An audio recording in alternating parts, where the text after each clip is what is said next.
जय हिंद। एक ऐसा बालक जिसे स्कूल वालों ने निकाल दिया था ये कहकर कि आपका बेटा मानसिक रूप से बीमार है, हम इसे अब और स्कूल नहीं आने देंगे। फिर उस बालक की माँ उसे खुद ही पढ़ाती है and then he become the genius of the century.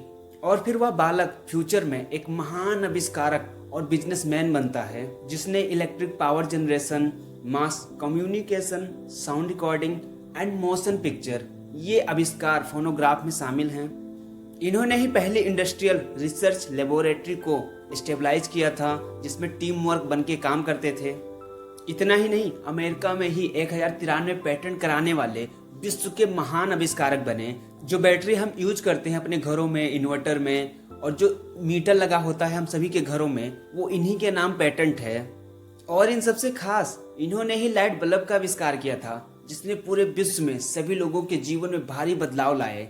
ये महान व्यक्ति हैं थॉमस अल्वा एडिसन जी। तो चलिए इस वीडियो के माध्यम से इनकी बायोग्राफी को एनालिसिस करते हैं। That's because I'm getting old. But I've got a lot of ginger yet.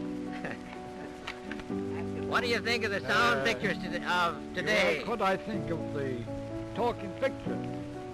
Edison's genius in the application of practical physics is still death himself from a...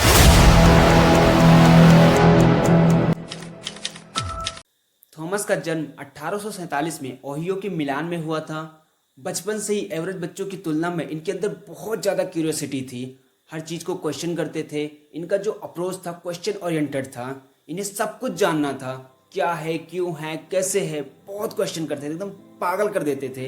लेकिन जो इनकी मम्मी थी नैन्सी, वो कभी भी इनके क्वेश्चन से परेशान नहीं होती थी, बल्कि इन्हें और इनकरेज करती थी। इनके सभी सवालों का जवाब बहुत ही पैशंस के साथ देती थी। इसके साथ ही इनके अंदर की जो ऑब्जर्वेशन पावर थी वो कमाल की थी। ये अपने आसपास के सभी एक्टिविटीज को बहुत ही ध्यान से देखते थे।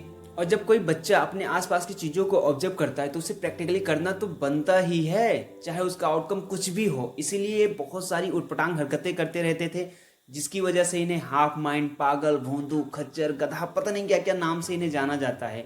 बहुत सारी स्टोरी आपने सुनी होगी। जैसे एक बार क्या होता है, वो अपने आसपास की चीज़ों को ऑब्जर्व कर रहे थे, तभी उनकी नज़र एक चिड़िए पे जाती है जो आती है और कीड़ों को खाती है और फिर उसके बाद में उड़ जाती है। तो इनको उस चीज़ को जब ये ऑब्जर्व किए तो इनको ये समझ आया कि शायद जो चिड़िया होती हैं वो इसीलिए उड़ पाती हैं क्योंकि वो कीड़े खाती हैं। फिर थॉमस बहुत सारे कीड़ों को इकट्ठा करते हैं, उसका सूप बनाते हैं। और उसके घर में एक नौकरानी थी जो काम करती थी, उसके साथ में ही उसकी एक प्यारी सी बेटी थी। तो वो समझते हैं कि अगर मैं उसकी बेटी को ये सूप पिला दूंगा तो वो भी उड़ने लगेगी। इसलिए वो उस पापा की परी को वो सूप पिला देते हैं तो वो सचमुच का उड़ने लगती है। मीन्स के बेड पर पड़ जाती है और हफ्तों तक बीमार रहती है। और फिर इनकी बहुत पिटाई होती है। ऐसी हरकतें सिर्फ एक नहीं है, बहुत सारे एग्जाम्पल्स आप देख सकते हो।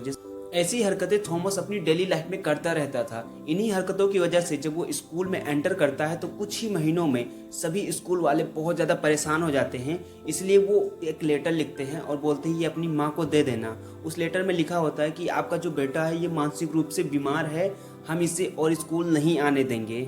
और फिर इसके बाद इनकी माँ नैन्सी इन्हें खुद ही पढ़ाती है और इन्हें इस तरह से ट्रेंड करती है कि इनका इंटरेस्ट और ज़्यादा बढ़ता है हर चीज़ को एक्सपेरिमेंट करने में, पूछने में, समझने में, सब कुछ जानने में। एज के साथ जैसे जैसे ये बड़े होते गए इनका इंटरेस्ट साइंस में, केमिस्ट्री में बहुत ज़्यादा बढ़ता गया। लेकिन एक प्रॉब्लम भी थी, इन्हें बचपन से ही बहुत ज़्यादा सुनने में प्रॉब्लम होती थी। लेकिन जब ये 12 साल के हुए तो ये पूरी तरह जैसे बहरे हो गए हों। लेकिन इन्होंने इस कमजोरी को अपनी ताकत बना ली। ये कहते थे कि ये जो हेयरिंग का प्रॉब्लम है इसकी वजह से मैं अपने काम में और ज़्यादा कंसंट्रेट कर पाता हूँ और फालतू का जो डिस्ट्रैक्शन होता है उससे बचता हूँ। थॉमस एडिसन ने अपने करियर की शुरुआत रेलगाड़ी में टॉफ़ी, सब्जियाँ और न्यूज़पेपर बेचकर की। और बाद में इन्होंने अपने पापा के फ्रेंड से टेलीग्राफ ऑपरेट करने की ट्रेनिंग ली और फिर काम करना शुरू कर दिया। इन सभी कामों से थॉमस एडिसन जो भी पैसा कमाते थे वो सारा पैसा अपने लेबोरेटरी के एक्सपेरिमेंट में जो भी इक्विपमेंट चाहिए था उसमें लगा देते थे। और इसी तरह ये दिन रात मेहनत करते रहे। इनका पहला आविष्कार था एडिसन यूनिवर्सल स्टॉक प्रिंटर, जिसे इन्होंने $40,000 में बेचा। आज के टाइम पे इसकी कीमत लगभग 5 करोड़ से भी ज़्यादा है। और फिर ये फाइनेंशियली फ्री हो गए जिससे ये अपना पूरा 100% फोकस अपने काम पर कर पा रहे थे।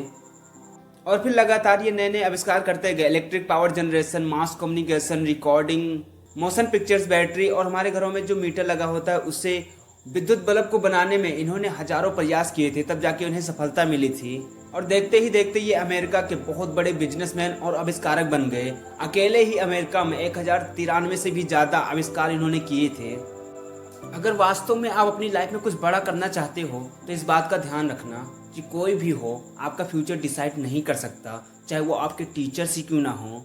बस लर्निंग एटीट्यूड के साथ अपनी बॉडी को